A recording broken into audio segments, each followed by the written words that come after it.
ఎందుకంటే gas trouble వస్తుంది, ఖాళీ కడుపు ఉండకూడదు. కరెక్ట్. అంతరాయ తిమిరోపశాంతయే శాంత పావనమచింత్య వైభవం తం నరం వపుషి కుంజరం ముఖే మన్మహే కిమపి తుందిలం మహః వసుదేవసుతం దేవం కంసచానూరమర్ధనం దేవకీ పరమానందం కృష్ణో వందే జగద్గురుం శ్రీకృష్ణో వందే జగద్గురుం జననీ జన్మభూమిశ్చ స్వర్గాదపి గరీయసి మాతృదేవో భవ. ఆత్మస్వరూపులకు సత్యాన్వేషులకు స్వాగతం, సుస్వాగతం. ఈరోజు తోని ఒక శ్లోకం మనం ఏదైతే 37వ పూర్తి చేసుకుంటామో ఇక ఇప్పటి నుంచి రివిజన్ ప్రారంభం ఉంటుంది. వచ్చే ఫ్రైడే కూడా మనము మొత్తం రివిజన్ చేసుకున్నాక ఇక ఎప్పుడు మనకు క్విజ్ కావాలంటే అప్పుడు పెట్టుకుందాం. ఓకే, నేను క్విజ్ కి టీమ్స్ లాగా కూడా నేను చెప్తాను, మీరు కావాల్సిన వాళ్ళు జాయిన్ అవ్వండి. చక్కగా క్విజ్ లోపల అందరూ పార్టిసిపేట్ చేస్తే చాలా మంచిది. వీలైనన్ని నామాలని కనీసం బేసిక్ మీనింగ్ అయినా కూడా తెలుసుకుంటే చాలు. మొత్తం ఇప్పుడు డైరెక్ట్ గా నేను చెప్పినట్టుగా చాలా డీప్ మీనింగ్ అంత అవసరం కూడా లేదు. ఎంత చేయగలిగితే అంత చేసినా కూడా చాలు మనకు. ఓకేనా? సో గత వారం తెలుసుకున్నాం, చాలా గొప్ప గొప్ప విషయాలు మనము తెలుసుకున్నాము. స్కందహ అని చెప్పేసి తెలుసుకున్నాం. స్కందహ అంటే ఎండగట్టేవాడు అన్న విషయం తెలుసుకున్నాము. అమృత రూపం లోపల శ్రవించేవాడు అని చెప్పి తెలుసుకున్నాము. తర్వాత స్కందధరహ అన్నాము. స్కందధరహ అంటే ఏంటి? స్కందము అంటే ధర్మము అనే ఒక అర్థము, కుమారస్వామి అనేటటువంటి ఒక అర్థం కూడా. స్కందుడిని ధరించిన వాడు అంటే ధర్మరూపుడు, భగవంతుడు ధర్మరూపుడు అన్నటువంటి విషయాన్ని మనము గత వారము చాలా బాగా తెలుసుకున్నాం. ఇది కాక భుజ స్కందాల పైన ఈ ప్రపంచం మొత్తాన్ని కూడా భరించేటటువంటి వ్యక్తి అన్న విషయాన్ని కూడా తెలుసుకున్నాం. ఇక ధుర్య. ధుర్య అంటే ఏంటి? ధుర్య అంటే బాధ్యతలు, బరువులు భారంగా మోయడం. ఉదాహరణకి నేను నా పోషిస్తున్నప్పుడు నేను ధుర్యుణ్ణి అయితే ఇప్పుడు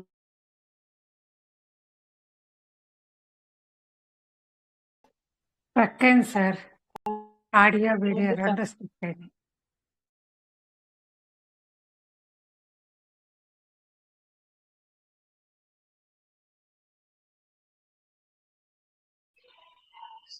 సార్ వినపడట్లేదు. సార్ వినబడట్లేదు. ప్రాబ్లం ఉన్నట్టు సార్ వినబడట్లేదేమో మరి ఫోన్. వినిపిస్తోందా? ఇప్పుడు వినిపిస్తోందా? వినిపిస్తుందా? చూద్దాం. అంటే వినిపించకపోతే నేను నా మొబైల్ కి కూడా కనెక్ట్ చేస్తాను. సో ధుర్య వరకు తెలుసుకున్నారా అందరూ?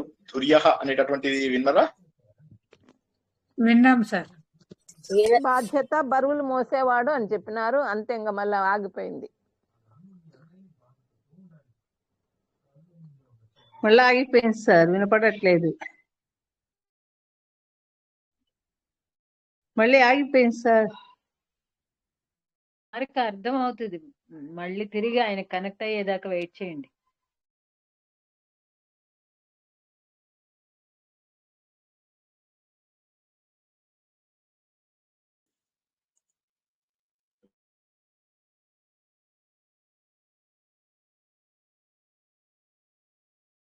వినపడట్లేదు సార్.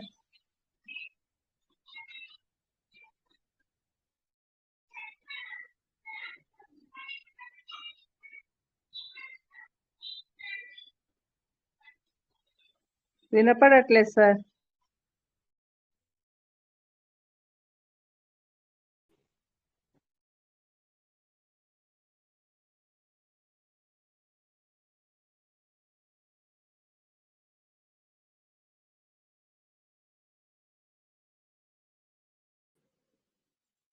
వినిపిస్తోందా? కనిపిస్తోందా? వినపడుతుందండి, ఓకే సార్, కనిపిస్తుంది. సరే. సో ధుర్య అంటే తెలుసుకున్నాం. ధుర్య అంటే ఏమని తెలుసుకున్నాము? సృష్టి స్థితి లయ అనేటటువంటి ఈ బాధ్యతల నుంచి మనను ఆ భారాన్ని మోసేటటువంటి వాడు. ఇక తర్వాత ఏంటి? వరద అంటే మనం ఏమని తెలుసుకున్నామంటే వరాలు ఇచ్చేటటువంటి వాడు. అంటే వరాలు ఇవ్వడం అంటే ఏంటి? ఊరికే వరాలు ఇస్తూ ఉండడమా? వరాలు ఇస్తూ పోవడమేనా? అంటే మనం కోరినటువంటి వాడా? అంటే అది ఒక కారణంగా తీసుకున్నప్పటికీ కూడా మనము ఏం చేస్తామంటే యజ్ఞకర్త రూపం లోపల, ఉదాహరణకి మనం యజ్ఞ చేయించాం, ఆ యజ్ఞం చేయించినప్పుడు ఆ యజ్ఞం లోపల ఎవరైతే దక్షిణలను ఇస్తాడో, ఇప్పుడు మనం ఏం చేస్తాము, వేరే వాళ్ళకు దక్షిణలు ఇస్తాం. మన ఇంటికి వచ్చి ఎవరైనా యజ్ఞం చేసినప్పుడు వాళ్ళకి దక్షిణలు ఇస్తాం. సో ఈ ప్రపంచం అనేటటువంటి వాటన్నిటిలో కూడా కర్మలు చేసిన వారికి వారి వారి ఫలితాలు ఇవ్వడం. మళ్ళీ ఒకసారి జాగ్రత్తగా వినండి. మీ ఇంటికి వచ్చి ఒక బ్రాహ్మణ ఆయన యజ్ఞం చేశాడు, చేస్తే మీరు ఆయనకు దక్షిణలు ఇస్తారా, ఇవ్వరా? ఇస్తారు. అదే విధంగా చేసినటువంటి పనికి ఆ రకమైనటువంటి ఫలితం ఇచ్చేటటువంటి వాడు భగవంతుడు. వరదహ. వరదహ అంటే వరాలు ఇచ్చేవాడే కాదు, కర్మఫలాలు అనేటటువంటి వరాలు. కర్మఫలాలు కూడా మనకు ఒక రకంగా చెప్పాలంటే వరాల లాంటివే. పూర్వజన్మలో మంచి పని చేసుకుంటే మంచిది వస్తుంది, చెడు చేసుకుంటే చెడుది వస్తుంది. ఆ ఫలితాలు ఏవి అనేటటువంటివి మనం చేసుకున్న కర్మల పైననే ఆధారపడి ఉంటాయి. అయినప్పటికీ కూడా అదృష్టవంతులు ఏమనుకుంటారు, ఏదో దేవుడు ఇచ్చాడు అంతా అనుకుంటారు. దేవుడు ఎందుకు ఇచ్చాడు? మనం చేసింది మనకిచ్చాడు. సో ఆ విధంగా వరములను ఇచ్చేవాడు భగవంతుడు. వాయువాహన. వాయువాహన అంటే మనం చాలా డీటెయిల్ గా తెలుసుకున్నాము. సప్త వాహములని మన శరీరంలో నడుపుతూ, మన శరీరంలో మనం తీసుకున్న ఆహారము వాయువుల ద్వారా రకరకాల చోట్ల ప్రసరిస్తూ, బ్రేక్ డౌన్ అవుతూ, శరీరంలో వెళ్తూ, అందులోపల వ్యర్థ పదార్థాలను త్యజిస్తూ, ఏవైతే పుష్టికరమైనటువంటి పదార్థాలు ఉన్నాయో వాటిని గ్రహిస్తూ, మన శరీరంలో రక్తము, చర్మము, మాంసము, మేధ, మజ్జ, శుక్లము, బుద్ధి ఇవన్నింటినీ కూడా వృద్ధి చేయడానికి ఉపయోగపడేటటువంటివి ఏవైతే వాహములు ఉన్నాయో అది వాయు వాహన. ఇంకొక మీనింగ్, డైరెక్ట్ గా వాయువులను మన శరీరంలో ప్రవహించేలాగా చేసేవాడు అన్నటువంటి అర్థాన్ని కూడా తెలుసుకున్నాం. ఇక వాసుదేవ అనే దానికి ఎన్నో మీనింగ్స్ తెలుసుకోవచ్చు మనము. క్లుప్తంగా ఏంటంటే వసము. వసము అంటే దేవతల రూపంలో మన లోపల వసించేవాడు. అంటే దేవుడుగా మన అందరి లోపల కూడా వసతి. వసతి వసతి అంటే ఉండడం. మన అందరి లోపల కూడా నివాసం ఉన్నటువంటి వాడు భగవంతుడు. ఈ మాట ఎన్నిసార్లు తెలుసుకున్నా మనకి ఇంకా కూడా అనుమానమే వస్తూ ఉంటుంది. భగవంతుడు అందరిలో ఉన్నాడు అనేటటువంటి విషయం ఏదైతే ఉందో అది మనకు తెలుస్తూ ఉంటుంది. వినిపిస్తోందా? వినిపిస్తుంది సార్, వినిపిస్తుంది. సరే, అప్పుడు ఆ విధంగా ఏమవుతుందంటే మన అందరిలో వస్తుంది. ఇది కాక మనము చతుర్వ్యూహ నారాయణుల గురించి కూడా తెలుసుకున్నాం. చతుర్వ్యూహ నారాయణ లోపల మనకు వాసుదేవుడు వచ్చే వరకు కూడా ఈ శరీరం కదలదు. మనకు శరీరం లోపల ఇంద్రియాలు తయారయ్యాయి, మనసు తయారైంది, బుద్ధి తయారైంది, అన్ని తయారయ్యాయి. కానీ ఆ నాలుగవదైనటువంటి వాసుదేవుడు అంటే ప్రద్యుమ్నుడు, అనిరుద్ధుడు, సంకర్షణుడు వచ్చినప్పటికీ కూడా ఆ నాలుగవ వాసుదేవుడు మన శరీరంలో నివసించకపోవడం వల్ల, అంటే ఏ వాసుదేవుడైతే మన ప్రపంచంలో అంతా కూడా మనల్ని ఆడించడము, మన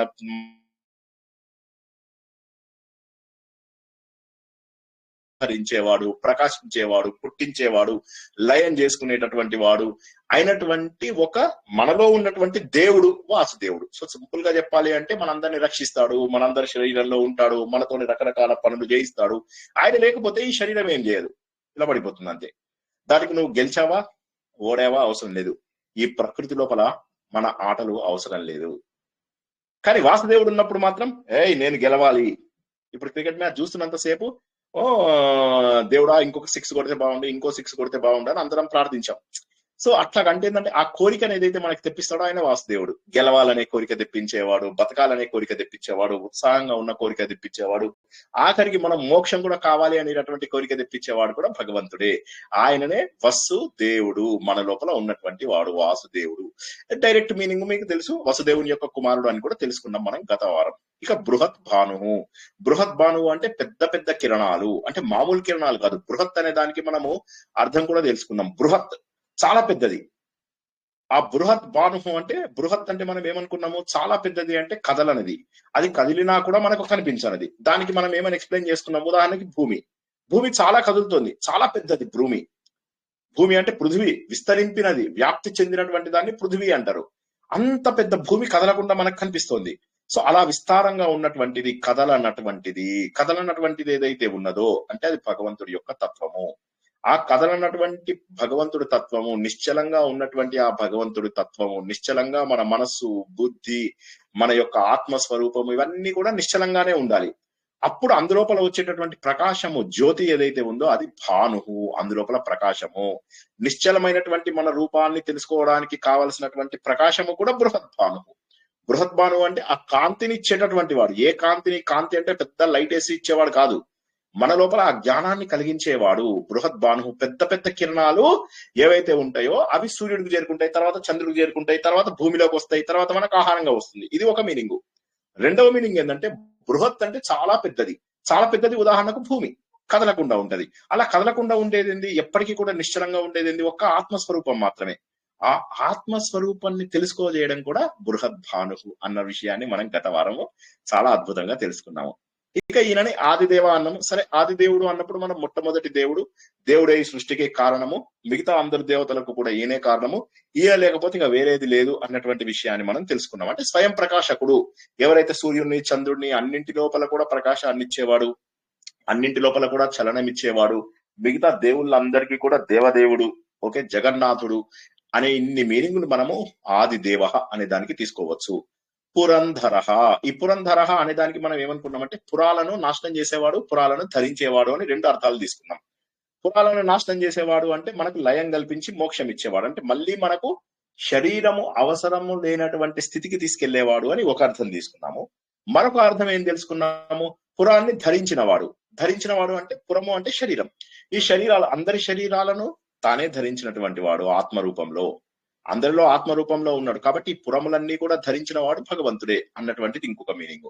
ఇంకొక మీనింగ్ ఏం తీసుకోవచ్చు, త్రిపురాలు ఏవైతే మూడు కూడా, ఒకటి బంగారం, ఒకటి వెండి, ఒకటి ఏమంటారు దాన్ని, ఇంకోటి ఏంటి ఇత్తడి, ఈ మూడు నగరాలు ఏవైతే ఉన్నాయో అవి ఒకే లైన్ లో వచ్చినప్పుడు ఆ మూడు నగరాలని ఈయన శివుడి రూపం లోపల వాటిని దహించాడు. అదొక అర్థం తీసుకున్నాం. ఇంకొక అర్థం ఏం తీసుకున్నాము, మన లోపల ఉన్నటువంటి జాగృత అవస్థ, స్వప్నావస్థ, సుషుప్తావస్థ, ఈ మూడు అవస్థలను కొట్టేస్తే మిగిలిపోయినటువంటి తురీయ అవస్థ అనేది ఏదైతుందో అదే భగవంతుడు. త్రిపురములు లేనటువంటి వాడు అంటే ఏంటి, ఇవాళ నిన్న మొన్న ఇవన్నీ లేనటువంటి వాడు అంటే భూత భవిష్యత్ వర్తమాన కాలాలతో సంబంధం లేనివాడు కూడా పురంధరుడే. ఇన్ని రకాల అర్థాలని గత వారం మనము తెలుసుకున్నాము. ఒక్కసారి గత వారం తెలుసుకున్న వాటిలో ఎవరికైనా ఏ సందేహం ఉన్నా అడగండి, ముందుకెళ్దాం. సరే, ముఖ్యమైన అనౌన్స్మెంట్ ఏంటంటే రేపు తిరుప్పావైని మీరు ఎప్పుడు వినటువంటి కొత్త పద్ధతి లోపల నేర్చుకుంటాము. తిరుప్పావైకి మన వేదాలకు సంబంధం ఏంటి, వాళ్ళు వేదాలు ఎందుకు ఒప్పుకోకపోయినప్పటికీ కూడా వేదంలో ఉన్నటువంటి నాలెడ్జ్ ని అంత అద్భుతంగా ఎలా మనకు అందించగలిగారు, ఆవిడ అందుకున్నటువంటి మార్గం ఏంటి, ఆ మార్గం ద్వారా మనం ఎక్కడికి చేరుకుంటాము, మనము వెళ్తున్నటువంటి జ్ఞాన మార్గంలో మనం ఎక్కడికి వెళ్తాము, భక్తి మార్గము జ్ఞాన మార్గము ఒకటేనా, ఒక భగవంతుడిని రూపంతో పూజిస్తూ ఏ విధంగా భగవంతుడిని చేరుకోవచ్చు, దానికి ఈ 30 రోజులే ఎందుకు ఎన్నుకున్నారు, ఇటువంటి మహోన్నతమైనటువంటి విషయాలు తత్వ రూపంలో తెలుసుకుంటాం. అంతేగాని అది శ్లోక పారాయణం నేర్పించేది ఉండదు. నేను పోయి ఇప్పుడు తమిళం నేర్చుకొని తమిళ శ్లోకాలు చదవడం కాదు, కేవలం తాత్విక అర్థములు నేను ఇంతకు ముందు చాలా మంది దగ్గర విన్నటువంటి అర్థాలను క్రోడీకరించి ఒక కొత్త పద్ధతి లోపల చెప్తాను. మీ అందరికీ తెలిసిన అర్థం ఎలాగో ఉన్నప్పటికీ కూడా నా ఎనాలిసిస్ లో ఒక కొత్త పద్ధతి లోపల చెప్తాను. కాబట్టి రేపు మధ్యాహ్నం 3 గంటలకి ఎక్కడున్నా సరే కంప్యూటర్ ముందుకు వచ్చి కూర్చోండి, వింటే రేపు తిరుప్పావై మనం నేర్చుకుంటాం. జై శ్రీకృష్ణ. ఇక ఇవాళ ఇంకా రేపు రాత్రి ఎప్పట్లాగానే అద్భుతమైనటువంటి యక్ష ప్రశ్నలు, కొత్త ఆలోచనలు, కొత్త ప్రశ్నలు, కొత్తగా తత్వం నేర్చుకోవడము, పూర్తి స్థాయి జ్ఞానము, ప్రతి మనిషికి ఉండవలసినటువంటి జ్ఞానము రేపు రాత్రి మనం యక్ష ప్రశ్నల్లో తెలుసుకుంటాం. ఎందుకంటే ఈయన ధర్మరాజు ఎవరైతే ఉన్నారో ధర్మబద్ధమైనటువంటి మనిషికి ఉండవలసిన సంపూర్ణ జ్ఞానాన్ని తెలియజేసేది యక్ష ప్రశ్నలు. అంటే ఒక ధర్మబద్ధమైనటువంటి జీవితంలో వెళ్తున్నటువంటి వ్యక్తి ఎవరైతే గృహస్థాశ్రమంలో ఉన్నాడో ఆయనకు తెలియవలసినటువంటి పూర్తి స్థాయి జ్ఞానాన్ని అందించేవి యక్ష ప్రశ్నలు. అందులో మనం 2 ప్రశ్నలని పూర్తి చేసుకున్నాము, 3వ ప్రశ్న రేపు పొద్దున తెలుసుకుంటాం. జై శ్రీకృష్ణ. ఇప్పుడు ఇవాళ మనం తెలుసుకున్నటువంటి శ్లోకంలో ఇంకెవరికైనా డౌట్స్ ఉంటే అడగండి. మొన్న తెలుసుకున్నదే అదే దాన్ని మళ్ళీ రివిజన్ చేసుకున్నాం అంతే. సార్ భూత భవిష్యత్ వర్తమాన కాలాల్లో చెప్పారు సార్, అది వినలేదు నేను సరిగ్గా. అయితే పురంధరహ అంటే ఏంటి, పురములను నాశనం చేసేవాడు. పురములు నాశనం చేయడము అంటే పురాలు అనేటటువంటివి త్రిపురాలు 3 అవేంటే భూతకాలం, భవిష్యత్ కాలం, వర్తమాన కాలం, నిద్ర, జాగృతావస్థ, స్వప్నావస్థ, సృష్టి, స్థితి, లయ, 3 రకాల అగ్నులు, 3 రకాల దేవుళ్ళు, 3 రకాల ప్రపంచాలు, ఇవన్నీ ఏవైతే ఉన్నాయో అంటే భూలోకము, పైన ఉన్న లోకాలు, కింద ఉన్న లోకాలు, ఇలా ఇవన్నీ ఏవైతే ఉన్నాయో వీటన్నిటిని కూడా త్రిపురాలు అంటారు అనమాట. 3 విధాలుగా ఈ త్రిపురాలలో వ్యాప్తి చెందినటువంటి దేవుడిని ఏమంటారు, త్రివిక్రముడు. ఏమంటారు చెప్పండి?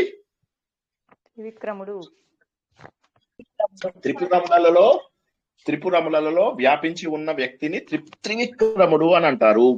వామన రూపంలో వచ్చినప్పటికీ కూడా ఈ త్రిపురములలో వ్యాపించి ఉన్నటువంటి వ్యక్తినే త్రివిక్రముడు అని చెప్పేసి అంటారన్నమాట. ఈ 3 పురములు ఏవైతే ఉన్నాయో ఈ 3 పురములను ఆయన ఏం చేస్తున్నారు? నాశనం చేస్తున్నారు. నాశనం చేయడం అంటే ఏంటి? వాటన్ని లేకుండా చేస్తున్నారు. అంటే మనకు భూతకాలం, భవిష్యత్ కాలం, వర్తమాన కాలంతో సంబంధం లేనటువంటి స్థితికి తీసుకెళ్లడం. అది ఎవరికి సాధ్యమవుతుంది? కాలములకు అతీతంగా ఉన్నటువంటి వ్యక్తికి మాత్రమే సాధ్యమవుతుంది. ఇది మనం ఎక్కడ నేర్చుకున్నాము? భూత భవ్య భవన్నాథ అని చెప్పి ఫస్ట్ లోనే నేర్చుకున్నాము.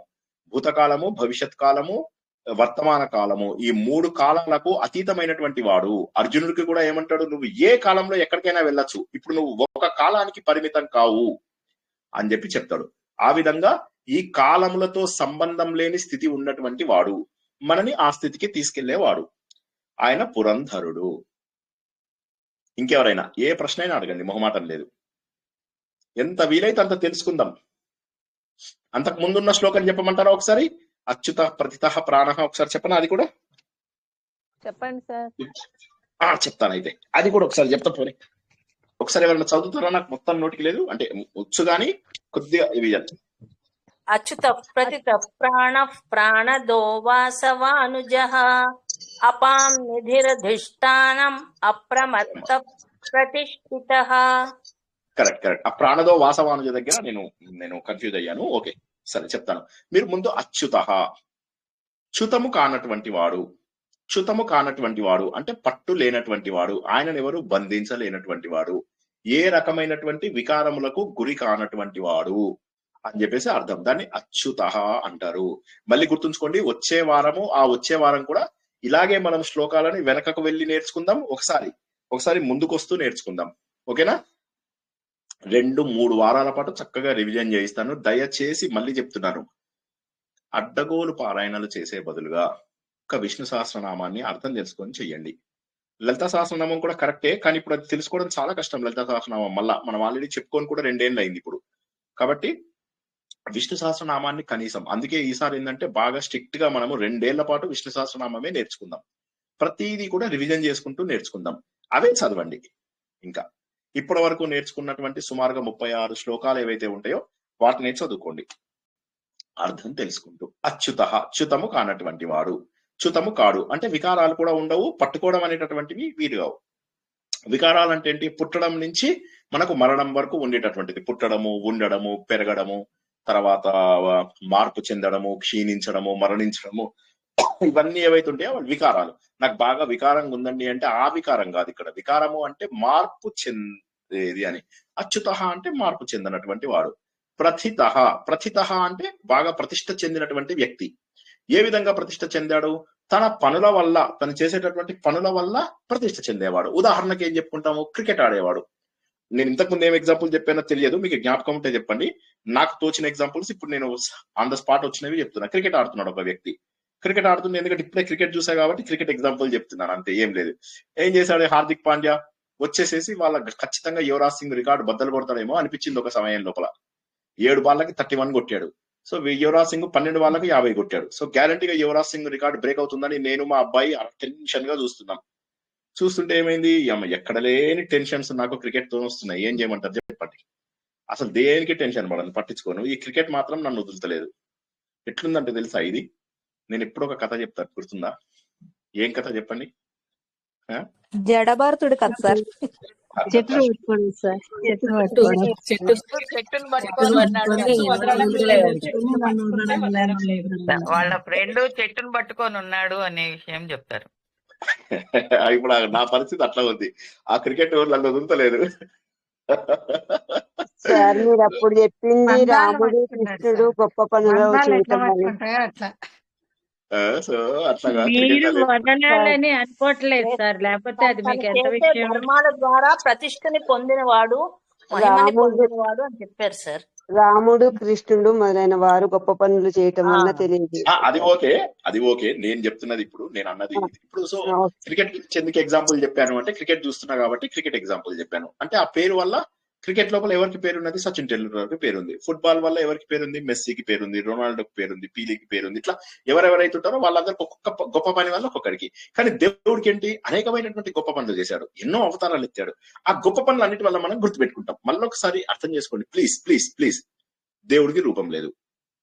రూపం లేనటువంటి దేవుడు అనేక రూపాలలో అవతరించి అనేక లక్షణాల ద్వారా మనకు తెలియబడుతున్నాడు.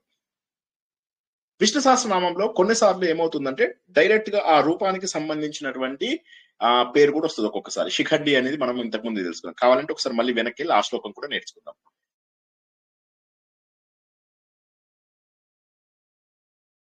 వాడు సో డైరెక్ట్ గా కృష్ణుడు అని చెప్పేసి తెలిసేలాగా చెప్తున్నారు అనమాట. సో అలా ఒక్కొక్కసారి ఏమో డైరెక్ట్ గా అవతారం గురించే మాట్లాడతారు.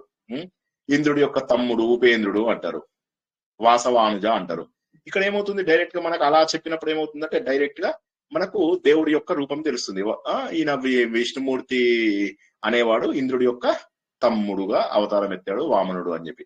సో కొన్నేమో అవతారాలను తెలియజేస్తాయి విష్ణు సహస్రనామంలో, కొన్నేమో ఆ నిర్గుణానికి సంబంధించినటువంటి లక్షణాలను మనకు డిస్క్రైబ్ చేస్తాయి, వర్ణిస్తాయి. అదన్నమాట. అలా తెలుసుకుంటూ ఉంటాం. సో ఇక్కడ కూడా అదే, భగవంతుడు అనేక రూపాలలో కనిపించడం వల్ల ప్రతిష్ట చెందినటువంటి వాడు ప్రథితః. ప్రాణః, సరే ఇది అందరికీ కూడా మనకు తెలుసు. ప్రాణః అంటే ఏంటి? మన శరీరం లోపల ప్రాణ రూపంలో ఉన్నటువంటి వాడు, ప్రాణ రూపంలో ఉంటూ మనకు ప్రాణాన్ని ఇచ్చేవాడు. వాయువు రూపంలో ఉంటూ మనకు ఆ వాయు రూపం ద్వారా మన లోపల జీవాన్ని కల్పించేవాడు. ప్రాణః ప్రాణదః. ప్రాణదః అంటే ఇచ్చేవాడు, ప్రాణదః అంటే మన లోపల ప్రాణమును ఇచ్చేటటువంటి వాడు ఆ భగవంతుడు. ఇదే కాకుండా ఏమవుతుంది, మనకు అంటే ప్రాణులకు బలం ఇస్తాడు, మళ్ళీ చెడ్డ వాళ్ళ లోపల ప్రాణం తీసేస్తాడు, వాయువుని తీసేస్తాడు. ఇది కూడా ప్రాణదహ అని చెప్పేసి మనం తెలుసుకున్నప్పుడు చెప్పుకున్నాం. అంటే అందరినీ బతికేలాగా చేస్తాడు. అండ్ అందరికీ ఏమో బలము ఏదైతే ఉంటుందో రాక్షస తత్వం ఉన్న వాళ్ళకి, వాళ్ళలోంచి ఆ బలం అనేటటువంటి ప్రాణవాయువుని తీసేసేది కూడా ఆయనని ప్రాణదహ అంటారు. ప్రాణదహ అంటే ఇచ్చేవాడు, ఎంత ఇవ్వాలో అంత ఇచ్చేవాడని గుర్తుంచుకోండి. కొంతమందికి ఎక్కువ ఇవ్వాలి, కొంతమందికి తక్కువ ఇవ్వాలి. సార్ ఇది అర్థం కాలేదు సార్, ఇంకొకసారి చెప్పండి. సరే, మనం అందరం కూడా 120 సంవత్సరాలు ఇది ప్రాణదహ అయినాక చెప్తా. ప్రతిదహ, ప్రాణదహ లోపల మనం ఏం తెలుసుకుంటున్నాము? ముందు ఏం చెప్పాను ఇందాక? ఒక్కసారి చెప్పండి, నాకు జ్ఞాపకం చేయండి. ఏమన్నాను ఇందాక? ప్రాణ వాయువుని ఇచ్చేవాడు. మనకు 120 సంవత్సరాలు అని చెప్పాను.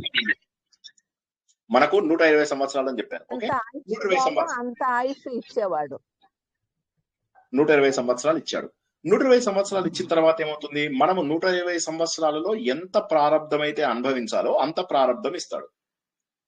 ఇచ్చినప్పుడు ఏమైతుందంటే మనము అంత యూజ్ చేసుకోలేము.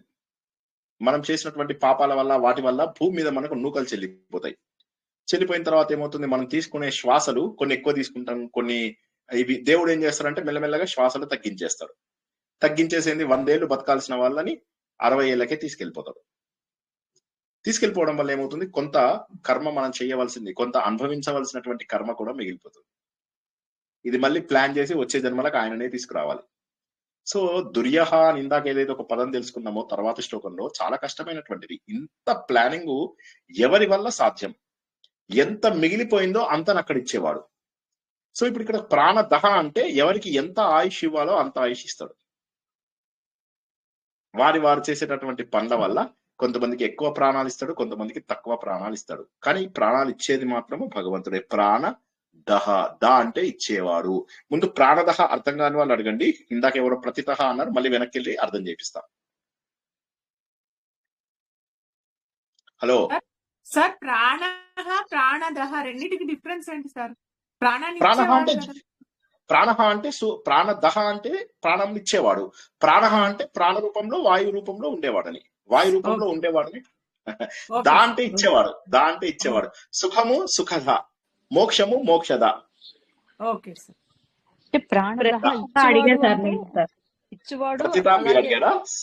ప్రతిత మీరు అడిగారా సౌజన్య గారు? ప్రతిత అంటే ప్రతిష్టమైనటువంటి పనుల ద్వారా తెలియబడేవాడు, అంటే గొప్ప పనుల ద్వారా తెలియబడేవాడు. శ్రీనివాసు గొప్పగా భార్య చేతిలో తన్నులు తింటాడు. సో అలా అలా అలా మీకు తెలుస్తుంది అన్నమాట. ఫలానా వాడు బాగా తాగొస్తాడు, ఫలానా వాడు బాగా క్రికెట్ ఆడతాడు, ఫలానా వాడు ఎవడు దేంట్లో ప్రతిష్ట?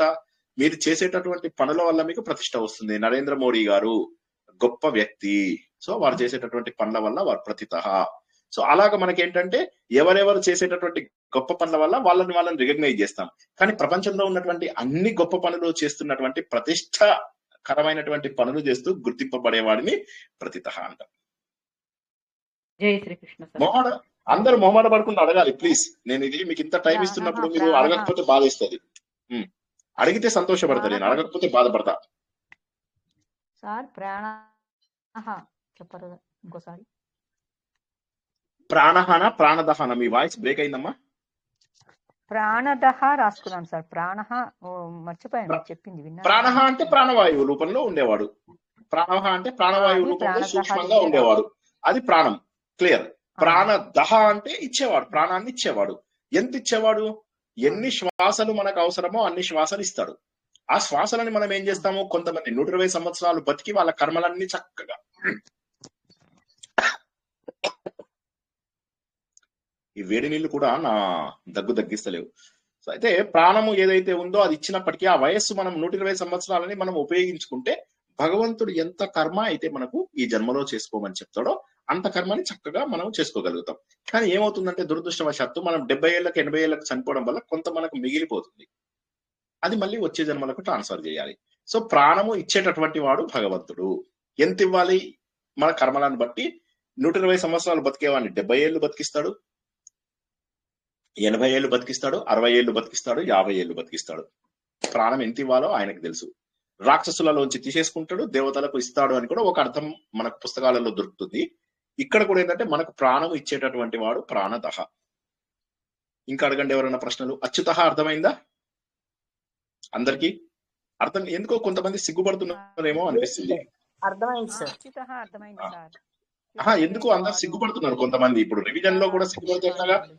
ఒకరు ప్రాణం తీసి ఇంకొకరికి పోస్తాడా సార్? రాక్షసులకు తీసి దేవతలకు ఇస్తాడు అన్నారు కదా సార్. శ్లోకం నంబర్ ఎంత సార్? నాకు శ్లోకం నంబర్ తెలియదండి. శ్లోకం 35 అండి. ఒక్క నిమిషం, నాకు శ్లోకం నంబర్లు తెలియదు. కొద్దిగా అందరూ బుక్ ముందు పెట్టుకొని చూసుకోండి. నేను రివర్స్ లో వెళ్తున్నాను కదా, నాకు రివర్స్ లో వెళ్తున్నప్పుడు నాకు శ్లోకాల నంబర్లు యాదుండవు. ఇప్పుడు పుష్పవతి గారు మీ ప్రశ్న ఏంటో అడగండి. సెకండ్ నహుషో వృష 34వ శ్లోకం సార్. అది ఇంకా కాలేదు కదా, అది కాలేదు మనకి, ఇది అయిపోయింది. ఫస్ట్ ఇది అయిపోయింది, అది ఇంకా కాలేదు, అది అవుతుంది. ప్రాణదహలో ప్రాణం ఇచ్చేవాడు, అలాగే చెడువాడిలో తీసేవాడు కూడా కదండి. అవును, కరెక్టే. మీ ప్రశ్న ఏంటి? అదే ప్రాణదహ రెండు చెప్పారు కదా, అది కరెక్టా విన్నా? యాక్చువల్ గా ప్రాణదహ అంటే ప్రాణం ఇచ్చేవాడనే మీనింగ్. అయితే ఎంత ప్రాణం ఇస్తాడు అనేది మనకు తెలియదు. కొంతమందికి ఎక్కువ ప్రాణం ఇస్తాడు, కొంతమంది తక్కువ ప్రాణం ఇస్తాడు. వయస్సు మాత్రం 120 years. కానీ మనము చేసేటటువంటి పనుల వల్ల మనకు శ్వాసలు మాత్రం లిమిట్. ఇప్పుడు ఉదాహరణకి మీరు 1,00,000 శ్వాసలు ఉన్నాయనుకోండి, ఆ 1,00,000 శ్వాసలు తీసుకోవడానికి మీకు ఎగ్జాంపుల్ చెప్తున్నా, 1,00,000 అంటే 1,00,000 కాదు, 10 లక్షలు కూడా అవ్వచ్చు. ఆ శ్వాసలు తీసుకోవడానికి 120 సంవత్సరాలు ఇస్తాడు దేవుడు. అది మీరు 50 ఏళ్ళలో వాడేసుకుంటే 50 ఏళ్ళకే ప్రాణం తీసేసుకెళ్తారు. కొంతమంది ఇప్పుడు ఇవి ఉన్నాయి, మన జంతువులు ఉంటాయి. కుక్క చాలా ఫాస్ట్ గా తీసుకుంటుంది శ్వాస, 15 ఏళ్ళకే అది జీవం వదిలేస్తుంది. అదే విధంగా మీరు తాబేలు తీసుకుంటే 350-400 ఏళ్ళు కూడా బతుకుతుంది. అదే విధంగా మన యోగులు వీళ్ళు ఎవరైతే ఉంటారో సాధువులు, వాళ్ళు ఏం చేస్తారు, ప్రాణాన్ని మెల్లమెల్లగా నిలుపుతూ ప్రాణ ఆయామం చేస్తారు. ప్రాణ ఆయామం అంటే ప్రాణముని నియంత్రించడము. ప్రాణమును నియంత్రించడం ద్వారా ఎక్కువ రోజులు బతుకుతారు. త్రైలింగ స్వామి అని గూగుల్లో కొట్టుకోండి. ఏమని కొడతారు?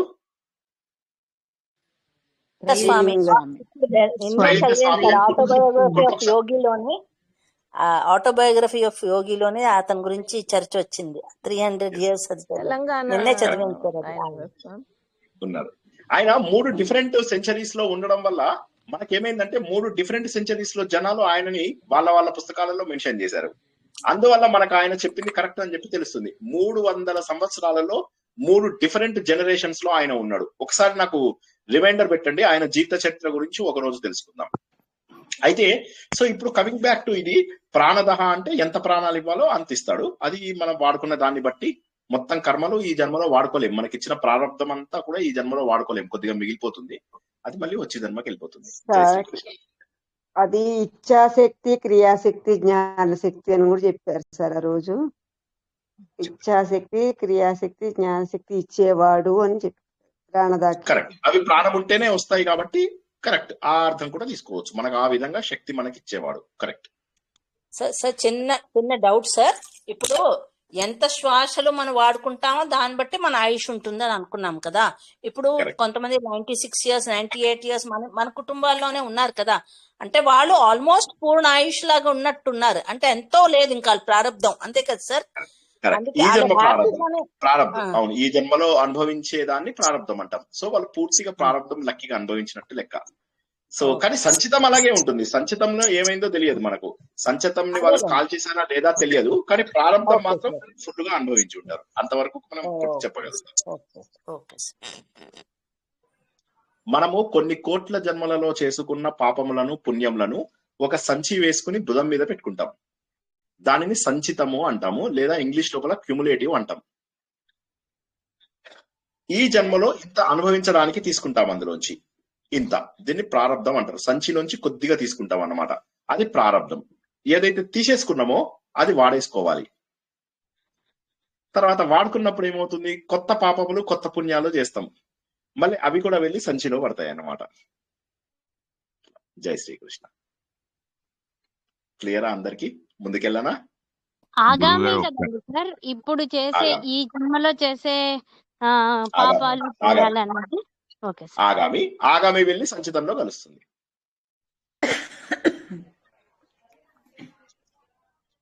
ఇంకేమన్నా ప్రశ్నలు అడగండి.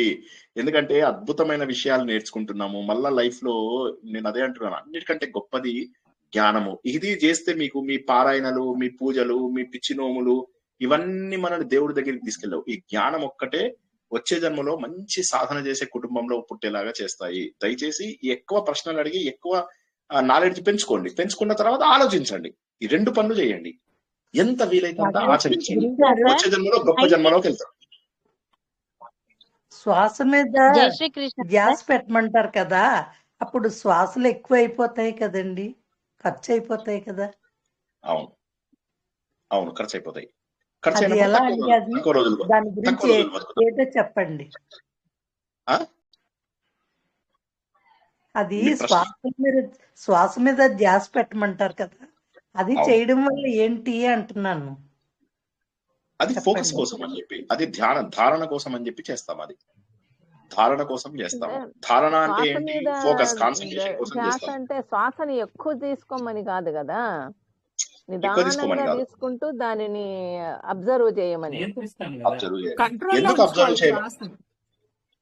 ప్రాణాయామం చేసి శ్వాస నిలుపుతాం కదా, శ్వాస నిలిపినప్పుడు ఆరోగ్యం కూడా బాగుంటది వాళ్ళకు. ఇది ఉన్న వాళ్ళకు చెయ్యి పెట్టినప్పుడు దయచేసి అందరూ ఆగమని అర్థం అన్నమాట. ఇలా చెయ్యి పెడతానంటే నేను ఆశీర్వదించడం లేదు, అంత శక్తి లేదు నాకు. ఇట్లా అన్నాను అంటే ఆగండి అందరూ అని మీనింగ్. సరేనా? శ్వాస పైన ధ్యాస ఎందుకు అంటారు అంటే ఏదో ఒక దానిపైన ధ్యాస పెట్టాలి మనం. శ్వాస పైన ధ్యాస పెడితే ఏమవుతుంది అంటే మనం చేసే పని కాబట్టి, అది ప్రాణం కనుక ఆపుకున్నాము అంటే ఒకసారి ఇప్పుడు మనకు మైండ్ రకరకాల విషయాలు ఆలోచిస్తుంది. ఒక్కసారి ముక్కు మూయగానే ఎన్ని ఆలోచనలు ఉన్నా కూడా మళ్ళీ ప్రస్తుతంలోకి వచ్చేస్తాం మనం. ఎన్ని ఆలోచనలు ఉన్నా సరే ప్రస్తుతంలోకి వచ్చేస్తాం. అందువల్ల ఏమవుతుందంటే శ్వాస అనేటటువంటిది మనకు అద్భుతమైన ప్రక్రియ. శ్వాస ద్వారా మనము ప్రాణాయామం ద్వారా మనము, మీకు ఎవరెవరికి కాళ్ళు పట్టుకోమంటారో చెప్పండి, అందరి కాళ్ళు పట్టుకుంటా. కానీ దయచేసి అనుకోకుండా సడన్ గా మ్యూట్ లోకి రాకండి, మ్యూట్ తీసేసుకోకండి ప్లీజ్. ఫ్లో దెబ్బతింటుంది. ఎందుకు అన్మ్యూట్ చేసుకున్నారో తెలియదు. గురుగారు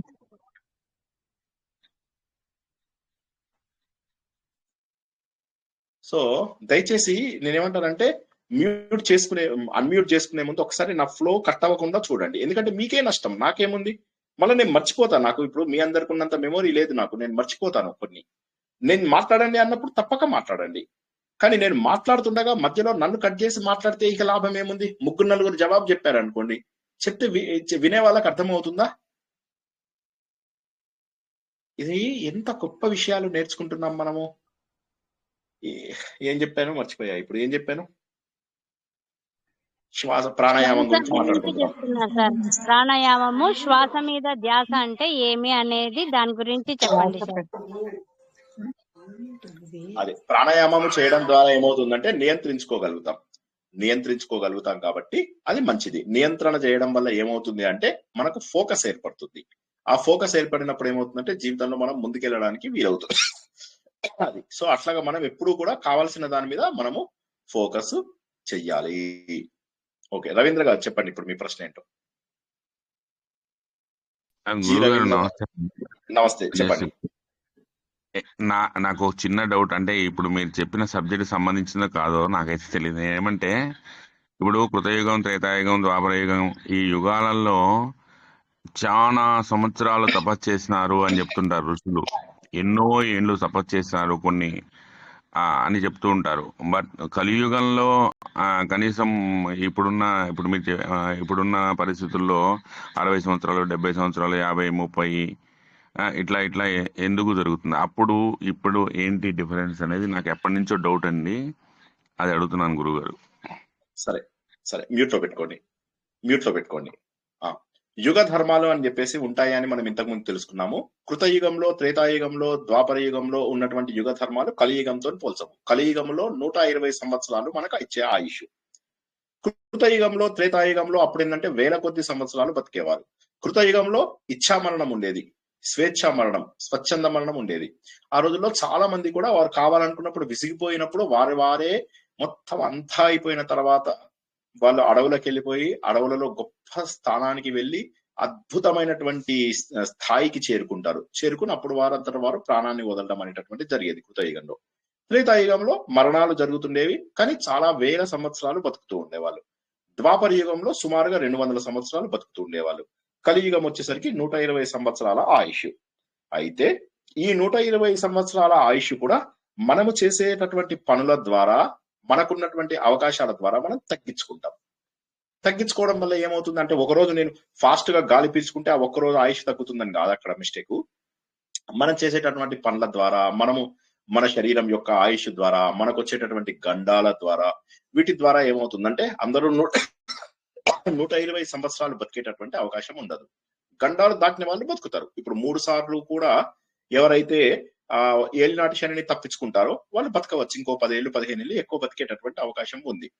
కొంతమందికి ఐదర్ పూర్వజన్మ దుష్కృతాల వల్ల, పూర్వజన్మలో ఉన్నటువంటి కర్మ ఫలితాల వల్ల కొంతమంది ముందు చనిపోయేటటువంటి అవకాశం ఉంది. అది పాసిబుల్.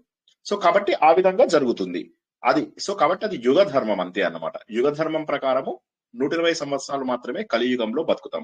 ఈ 120 సంవత్సరాలు కూడా మళ్ళీ మనం ఇక్కడ ఉన్నటువంటి దాన్ని బట్టి మనం ఎన్ని సంవత్సరాలు బతుకుతాము అనేటటువంటిది మన పాపాల ద్వారా, పుణ్యాల ద్వారా, గండాల ద్వారా, రోగాల ద్వారా అది నిశ్చయింపబడుతుంది. సో జనరల్ గా నార్మల్ డెత్ అనేది ఎప్పుడు కూడా 70-80 ఏళ్లకు అయిపోతుంది. జనరల్ గా ఎక్కువ మంచిగా బతికిన వాళ్ళు జై శ్రీకృష్ణ 70-80 ఏళ్ళు బతుకుతారు. రవీంద్ర గారు మీ ప్రశ్నకు సమాధానం దొరికిందా? ఎవరు మాట్లాడకండి, ఆయన ఒక్కరే మాట్లాడాలి. అదే గురూజీ, కొంత మేరకు అంటే మీ ప్రశ్న ఏంటి అంటే ఎందుకు ఎక్కువ మంది బతుకుతారు, ఎందుకు తక్కువ? ఇది యుగ ధర్మం అంతే. కలియుగంలో 120 సంవత్సరాలు, ద్వాపర యుగంలో 200 సంవత్సరాలు, కృతయుగంలో స్వచ్ఛంద మరణము, త్రేతాయుగం లోపల 1000 సంవత్సరాలు బతకడం అనేటటువంటిది యుగ ధర్మం అని ఉంటుంది. ప్రతి యుగానికి ఒక ధర్మం ఉంటుంది. ఆ యుగ ధర్మము ఆ యుగ ధర్మం ప్రకారం ఇప్పుడు మనం 120 సంవత్సరాలు బతుకుతాం. ఒక చిన్న గురూజీ అడగొచ్చా గురూజీ? ఇంకొక విషయం అంటే ఏమంటే ఇప్పుడు ఇంకొకటి కూడా నేను విన్నది అంటే మామూలుగా ఇట్లా మీలాంటి గురువులతో మాట్లాడుతుంటాం కదా, అంటే అడుగుతూ ఉన్నప్పుడు సందేహాలలో ఇది కూడా కరెక్ట్ అయి ఉంటుందంటారా? ఏంటంటే అది కలియుగంలో ఇప్పుడు ఈ యొక్క యుగంలో మనము వేరే వాళ్ళ గురించి అనవసరమైనటువంటి అంటే వాళ్ళ గురించి మాట్లాడకూడనటువంటి అంశాలు మాట్లాడడం ద్వారా కూడా ఆయుష్ అనేది తగ్గిపోతుంది అన్నది నిజమేనా? పాపంలో వల్ల తగ్గుతుంది, కరెక్టే. పాపంలో వల్ల తగ్గుతుంది, కరెక్టే. పాపంలో వల్ల తగ్గి మనకు గండములు ఏవైతే వచ్చే ఉంటాయో ఆ గండములు తొందరగా వచ్చేస్తాయి. అంటే ఇక ఏమైతుందంటే ఆ పాపాలు చేసుకుంటూ పోతే ఈ లోకం మీద ఉండడానికి మనకు భారం పెరిగి మన వయసు తగ్గడానికి అవకాశం ఉంది. కరెక్ట్. అది కూడా మీకు చెప్పిన వాళ్ళు కరెక్టే చెప్పారు, వాళ్ళు తప్పు చెప్పలేదు. కరెక్ట్. అది గండంల రూపంలో వస్తుంది. అది గండంల రూపంలో వచ్చి మనకు అక్కడ వెళ్ళిపోతుంది. మొత్తం ప్రారంధం అనుభవించకుండానే వెళ్ళిపోతారు వాళ్ళు. కరెక్ట్. మీకు చెప్పిన వారు కరెక్టే చెప్పారు. అంటే వాళ్ళని నేను వేరే విధంగా అనడం కాదండి, కొంచెం క్లారిటీ కొరకు అడిగాను. థ్యాంక్ యూ గురువు గారు, థ్యాంక్ యూ వెరీ మచ్. జై శ్రీకృష్ణ. సో ఓకే, ఇప్పుడు మ్యూట్ లో పెట్టుకోండి. అందరూ మ్యూట్ లో పెట్టుకోండి. మాట్లాడమన్నప్పుడు అందరూ మాట్లాడండి. అచ్యుతః తెలుసుకున్నాం, ప్రతితః తెలుసుకున్నాము, ప్రాణః తెలుసుకున్నాము, ప్రాణదః తెలుసుకున్నాము. వాసవ అనుజః. వాసవ అనుజః అనే దాన్ని మనం సింపుల్ మీనింగ్ తీసుకుంటే ఏంటంటే మనకు ఆయన ఇంద్రుడి యొక్క తమ్ముడు అని చెప్పేసి, ఇంద్రుడికి వాసవుడు అని చెప్పేసి పేరుంది కాబట్టి ఆయన యొక్క బ్రదరు. అనుజుడు అంటే తమ్ముడు కాబట్టి వామన రూపంలో వచ్చాడు కాబట్టి ఇది వామన రూపానికి చెప్పినటువంటి అర్థం కూడా ఒకటి తీసుకోవచ్చు. ఇంకా వేరే అర్థాలు కూడా ఉన్నాయి, మనకి ఇది సరిపోతుంది, మన రివిజన్ కి ఇది సరిపోతుంది. తర్వాత అపాం నిధి. అపాం నిధి, అపము అంటే నీరు, ఆపము అంటే నీరు. ఈ నీటి యొక్క నిధి అంటే ఎవరి లోపల నీరుందో. ఈ ప్రపంచం అంతా కూడా నీళ్ళల్లోంచే వచ్చింది. ఈ ప్రపంచం అంతా కూడా భగవంతుడి సృష్టి మొత్తము నీళ్ళల్లోంచే వచ్చింది. పాశ్చాత్య శాస్త్రవేత్తలు అందరూ కూడా నీళ్ళల్లోంచే భూమి బయటికి వచ్చింది అనే విషయాన్ని తెలియజేస్తారు. వరాహస్వామి విషయంలో కూడా నీళ్ళలోంచే భూమి బయటికి వచ్చిందని తెలియజేస్తారు. ఈ సృష్టి మొత్తము కూడా నీళ్ళలోంచే వచ్చింది. ఈ నీళ్లను కలిగి ఉన్నాడు కాబట్టి ఆయన నారాయణ. నారములు అంటే నీరు అని కూడా ఒక మీనింగు. ఆ నారములలో నివసించేవాడు, నారముల యొక్క ఆశ్రయము అయినటువంటి వాడు భగవంతుడు. అపాం నిధి అంటే ఏంటంటే ఎవరైతే జలమంతా కూడా తన నిధిగా పెట్టుకున్నాడో, అంటే ఇప్పుడు మీరు ఇక్కడ ఏం చెప్పుకోవచ్చు అంటే క్షీరసాగరం అని చెప్పి చెప్పుకోవచ్చు. తర్వాత సాగర మథనంలోంచి అమోఘమైనటువంటి వస్తువులు వచ్చాయి బయటికి. ఏమేమి వచ్చాయి? అమ్మవారు వచ్చింది, కల్పవృక్షం వచ్చింది, ఉచ్చైశ్రవం వచ్చింది, ఐరావతం వచ్చింది, ధన్వంతరు వచ్చాడు, అమృతం వచ్చింది, చంద్రుడు వచ్చాడు. ఇలాగా మనకు రకరకాల నిధులు వచ్చాయి. కాబట్టి అపాం నిధి అంటే నీరు అనేటటువంటి నిధిని కలిగి ఉన్నటువంటి వాడు, అంటే జలములన్నీ కూడా ఆయన లోపల ఉన్నాయి అనేటటువంటి ఒక మీనింగ్. ఇక నెక్స్ట్ అధిష్టానము. అధిష్టానము అంటే ఏంటంటే ఏదైతే మూల ద్రవ్యంగా ఉన్నదో, ఉదాహరణకు ఈ బాటిల్ ఉంది, ఈ బాటిల్ కి అధిష్టానం ఏంటి అంటే మూలము. మూలం ఏంటి అంటే ప్లాస్టిక్. ఇది కదలదు, మెదలదు. ప్రతిదానికి రెండు రకాల కారణాలు ఉంటాయి. ఏ పనైనా ప్రపంచంలో రెండు రకాల కారణాల ద్వారా జరుగుతుంది. ఒకదాన్ని ఏమంటారు, నిమిత్త కారణము అంటారు, ఇంకొక దాన్ని ఉపాదాన కారణము అంటారు. చెప్పండి ఒకసారి ఎవరైనా, అందరు చెప్పినా పర్వాలే. ఈ రెండు కారణాలు ఉంటాయి ప్రపంచంలో ఏది జరిగినా, చెప్పండి.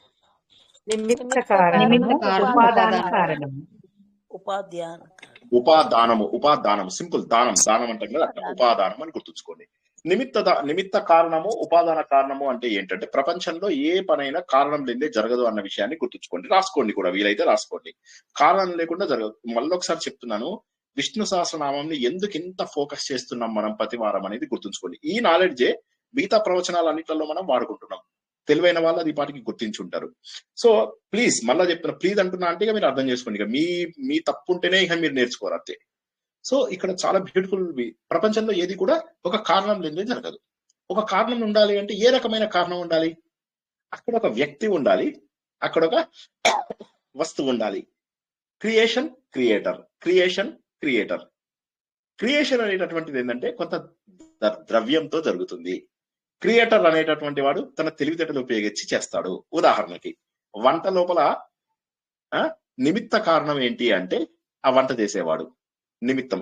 ఎవరి వల్ల అయితే జరిగిందో వాడు నిమిత్తము అంటే ఎవరి వల్ల అన్న మీనింగ్ వస్తుంది. ఉపాదానము అంటే దాంట్లో ఏం వస్తువులు వాడారు. ఏం వాడతాము? పసుపు, కుంకుమ, ఏవేవో వాడతాం కదా, అవన్నీ కూడా కూరగాయలు, అన్నము, ఇవన్నీ వాడతాం కదా, వాటిని ఉపాదానము అంటారు. సో ఈ ప్రపంచమంతా కూడా ఉపాదాన రూపంలో ఉన్నటువంటి వాడు. ఇప్పటిదాకా భగవంతుని జీవం లోపల ప్రాణదహ అని చెబుతూ ఇక్కడ అధిష్టానము అంటే ఎవరైతే ఈ ప్రపంచంలో ఉన్న అన్ని వస్తువుల లోపల కూడా మూల ప్రకృతిగా ఉన్నాడు, పంచభూతాల రూపంలో ఉన్నాడు, మన అందరి లోపల ఉపాదానమై ఉన్నాడు, మూల ద్రవ్యమై ఉన్నాడు, మెటీరియల్, ఇంపార్టెంట్ మెటీరియల్ అయి ఉన్నాడు, రూట్ మెటీరియల్ ఉన్నాడు.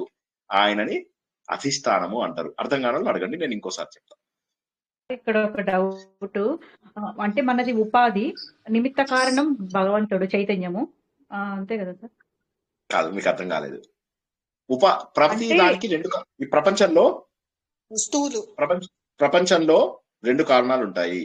ఒకటి ఉపాదాన కారణము, ఒకటి నిమిత్త కారణము. ఉపాదానం అంటే మెటీరియల్ కాజ్, నిమిత్త కారణము అంటే ఇంటెలిజెంట్ కాజ్. ఎవరు ఆ ఇంటెలిజెన్స్ ఉపయోగించేది? ఎవరు? ఇప్పుడు మీరు వంట చేస్తున్నారు మీ ఇంట్లో, మిమ్మల్ని నిమిత్త కారణము అంటారు. మీ వారు కూరగాయలు తీసుకొస్తారు, దాన్ని ఉపాదానం అంటారు. కూరగాయలు, గ్యాస్ స్టవ్ ఇవన్నీ కూడా ఉపాదానాలు. నిమిత్తం ఎవరు? మీరు వంట చేస్తే మీరు, మీ వారు వంట చేస్తారు. సార్ కరెక్షన్ సార్, మా ఇంట్లో మా వారు వంట చేస్తారు అంటే అప్పుడు ఆయననే నిమిత్తము, ఆయననే ఉపాదానం. ఆయన తెచ్చిన ఐటమ్స్ ఉపాదానము, ఆయన నిమిత్తము. లేదు మీ ఇంట్లో మీరు వంట చేశారనుకోండి బై ఛాన్స్ చేస్తే అప్పుడు మీరు నిమిత్తము, మీ వారు తెచ్చినటువంటి కూరగాయలు ఉపాదానం. కుండ ఉన్నది, కుండ ఉన్నప్పుడు ఏమవుతుంది? ఆ కమ్మరి వాడు ఎవరైతే ఉంటారో ఆయన నిమిత్త కారణము, ఆ మట్టి ఏదైతే ఉంటుందో ఆ మట్టిని ఉపాదాన కారణము అంటారు. సార్ ఆ ఉపాదానం వేరు ఉపాధి వేరా సార్? ఉపాదానం వేరు ఉపాధి వేరా? ఉపాదానం వల్ల వచ్చేది ఉపాధి. ఉపాదానం వల్ల వచ్చేది ఉపాధి. ఉపాధి అంటే ఏంటి? దానికి ఒక రూపము, దానికి ఒక రూపము అంటే కుండ అనేటటువంటిది ఉపాధి. రూపం కుండ, గిన్నె ఇవన్నీ కూడా రూపములు. ఓకేనా? మట్టి ఉపాదానమా సార్? మట్టి ఉపాదానమా? మట్టి ఉపాదానము. బంగారు ఆభరణం ఉందనుకోండి, కంసాలి వాడిని నిమిత్త కారణం. రాసుకోవాలి, ఇవన్నీ రాసుకోవాలండి ప్లీజ్, దయచేసి వినండి కూడా. తర్వాత మీరు చాలా సతాయిస్తున్నారు, అందరూ రాసుకోవాలండి, ఇవి రాసుకోవాలి. మనం ఇది మొత్తం రివిజన్ వెనుకకి వెళ్తున్నాం. 2 వారాలు, ఇంకా 2 వారాలు రాసుకుంటున్నాం. నిమిత్తము అంటే ఎవరైతే చేస్తారో వాడు క్రియేటర్ అని గుర్తుంచుకోండి. నిమిత్తం అంటే కారణమైనటువంటి వ్యక్తి. ఉపాదానం అంటే అన్న ఉన్నటువంటి రా మెటీరియల్స్ ఏంటి? అర్థమైందా సౌజన్య గారు? ఇంకెవరికైనా కూడా ప్రశ్న ఉంటే అడగండి, సిగ్గుపడద్దు. ఇక్కడ సృష్టి శైలజ గారు, భాగ్యలక్ష్మి గారు, సునంద గారు ఒకరి తర్వాత ఒకరు అడగండి. శైలజ గారు, భాగ్యలక్ష్మి గారు, సునంద గారు ఒకరి తర్వాత ఒకరు అడగండి. సార్ ఉపాధి కల్పిస్తాము అంటే పని కల్పిస్తాము అని నేను అనుకుంటాను సార్. అంటే మామూలుగా వాళ్ళకు ఉపాధి అంటే రూపం అని అంటారు కదండి ఉపాధి. ఇప్పుడు నా ఉపాధి ఏంటి అంటే ఈ శరీరం. ఇక్కడ ప్రస్తుతానికి మీరు అన్నది ఉపాధి అనేది పని, అది కరెక్టే, అది వాడుక భాష లోపల. మామూలుగా ఉపాధి అంటే ఇప్పుడు మనకి ఏమంటారంటే, మా గ్రూప్ లోపల, మా తత్వ విధానంద గారి గ్రూప్ లోపల ఏమంటారు, ఈ ఉపాధికి ఎన్నేళ్ళు అని అడుగుతారు. నీకెన్నేళ్ళు అని అడగారు. నీకెన్నేళ్ళు అంటే నాకు 1,00,00,000 సంవత్సరాలు. ఈ ఉపాధికి ఎన్నేళ్ళు? 55 సంవత్సరాలు. ఇప్పుడు నేను 55 అని ఎందుకు చెప్పాను? 55 ఏళ్ళు. 55 ఎందుకు చెప్పాను? ఈ ఉపాధికి 55 ఏళ్ళు అని అన్నాను, ఈ శరీరానికి 55 ఏళ్ళు అని చెప్పాను. శరీరానికి 55 ఏళ్ళు అని మీనింగ్ అన్నమాట. అది కాక ఇంకొక మీనింగ్ ఏంటంటే, నేను ఎందుకు 55 అని చెప్పాను అంటే, నేను చెప్పకపోతే నాకు 65 అనుకుంటారు మీరు, అది ప్రాబ్లం. అందుకని 55 అని చెప్తున్నాను. సారికి తెల్లగడ్డం ఉన్నది, 65 ఉంటాయి ఏజ్ అని. మొన్న నా కర్మగాలు ఏమైందంటే, ఒక చోట నేను గీత లోపల ఒక ముఖ్య వక్తగా వెళ్ళాను. వెళ్తే ఆయన నా గురించి పొగడాలనుకున్నాడు, అనుకొని బాగా పొగుడుతూ చెప్తున్నాడు, ఈయన ఇప్పుడు ఆయనకు 60 ఏళ్ళు వచ్చినప్పుడు, ఇప్పుడు చేశారో 60 ఏళ్ళు వచ్చినప్పుడు ఆయన చేశారో, ఆయన ఎంఏలో సంస్కృతంలో ఎంఏ కూడా చేశారు అన్నాడు. అంటే నాకు 60 వచ్చినప్పుడు నేను ఎంఏ చేశాను అంటే ఇప్పుడు నాకు కనీసం 65 ఉండాలి కదా. సో నన్ను ఇలా పొగుడుతూ అట్లా అయిపోయింది. అందుకని 55 అని చెప్తున్నా. ఎనీవే, ఉపాధి అంటే ఈ శరీరం. ఓకేనా? వృత్తి చేసేటటువంటి పనిని ఉపాధి అంటారు. పని చేసేటటువంటిది ఏదైతే ఉంటుందో అది ఉపాధి. అయినా దాన్ని ఉపాధి మర్చిపోండి. ఇక్కడ మనం నేర్చుకుంటున్నది ఉపాదానము, నిమిత్తము అనేటటువంటిది. ప్రపంచమంతా కూడా మళ్ళొకసారి వెనుకకు వస్తున్నారు. ప్రపంచమంతా కూడా ఒక కారణంతో తయారవుతుంది. కారణం లేదే కార్యము జరగదు. కార్యము అనగా ఒక పని. ఈ పని జరగడానికి ఒక కారణం ఉంది. నేను ఇవాళ అడ్డం పడ్డాను అంటే కారణం ఉంది. నేను ఇవాళ జన్మనెత్తాను, కారణం ఉంది. వైఫ్ చేతిలో తన్నులు తింటున్నాను, కారణం ఉంది. ఇలా ప్రతిదానికి ఒక కారణం ఉంటుంది. రోడ్డు మీద వెళ్తున్నాము, మన స్కూటర్ మీద ఎవడో మనకి ఎదురొస్తాడు. స్కూటర్ మీద వెళ్తుంటే ఎవడో ఎదురొచ్చి వాడు మనల్ని బండబూతులు తిడతాడు, దానికి కారణం ఉంది అని చెప్పి మనకు హిందూ ధర్మంలో నమ్ముతారు. కారణం లేదే కార్యము జరగదు. సో కాబట్టి ఆ కారణాలు 2 రకాలు, ఉపాదాన కారణము, నిమిత్త కారణము. ఉపాదాన కారణము అంటే మెటీరియల్ కాజ్. నిమిత్త కారణము అంటే ఇంటెలిజెన్స్ కాజ్. ఎవరైతే ఆ ఇంటెలిజెన్స్ ఉపయోగిస్తారో, ఎవరైతే ఆ వర్క్ జరగడానికి తెలివితేటలు ఉపయోగిస్తారో దాన్ని నిమిత్తము అంటారు. ఇప్పుడు ఇక్కడ మనం తెలుసుకుంటున్నటువంటిది ఏంటంటే, భగవంతుడు అందరి లోపల ఉపాదాన కారణంలో ఉండడాన్ని అధిష్టానము అంటారు. అధిష్ఠించిన వాడు అధిష్టానము.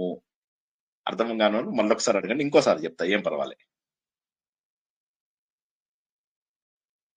అర్థమైన వాళ్ళు ఈ తమ్ము ఇందాక ఒక్క నిమిషం, ఇందాక సునంద గారు, తర్వాత ఇంకోళ్ళు ఎవరు?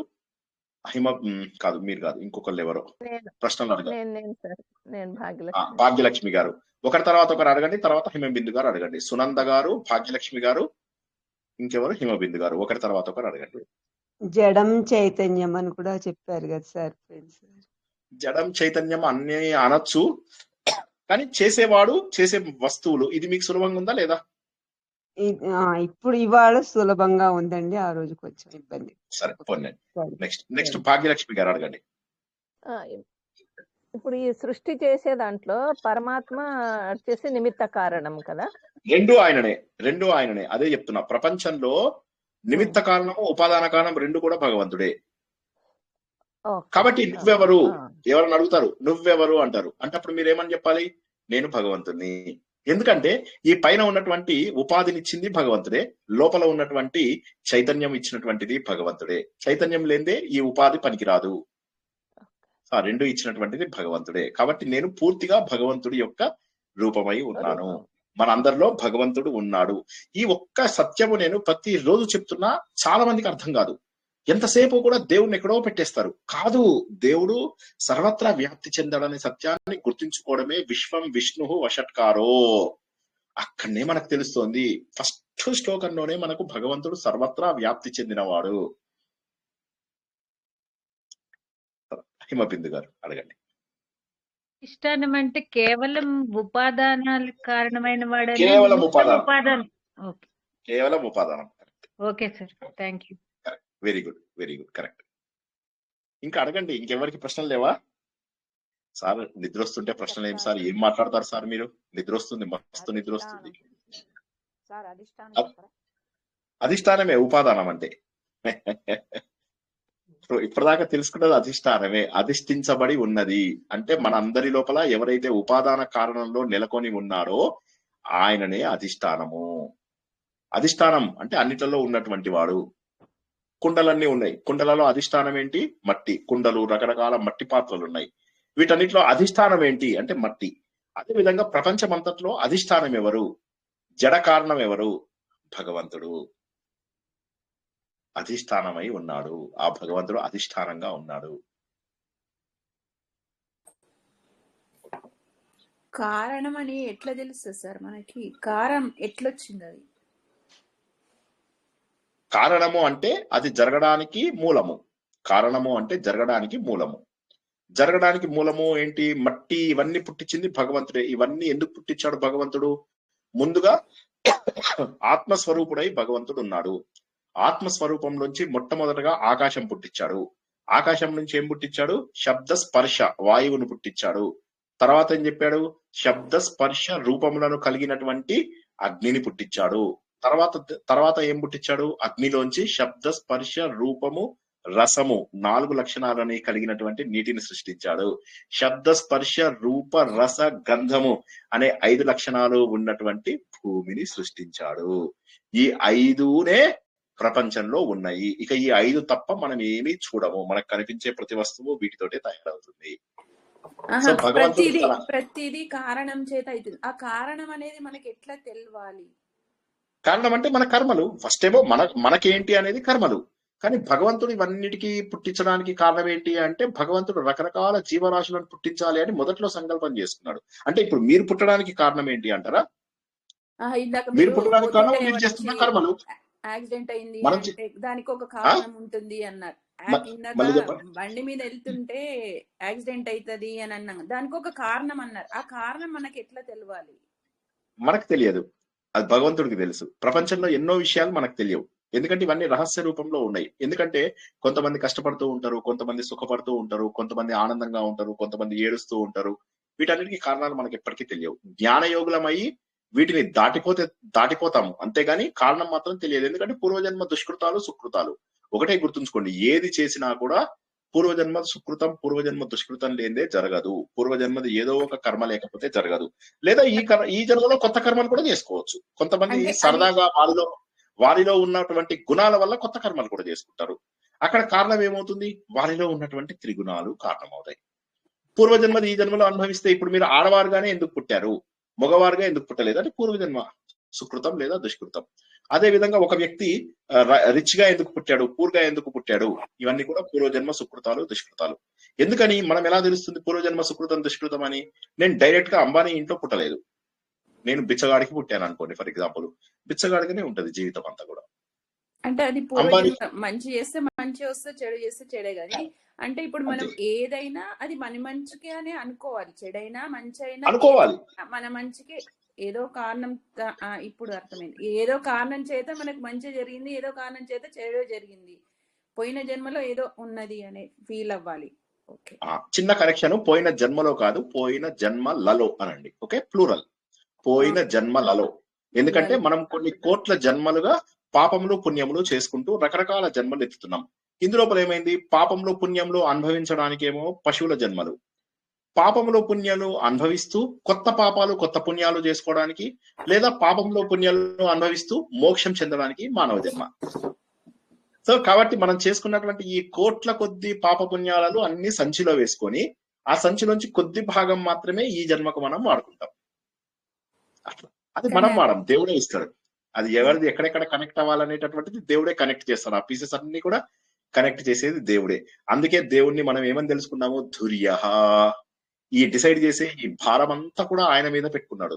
ధుర్యః అనేటటువంటిది ఒక్క పదం తెలుసుకుంటే మొత్తం విష్ణు సహస్రనామం అర్థమైపోయినట్టే లెక్క.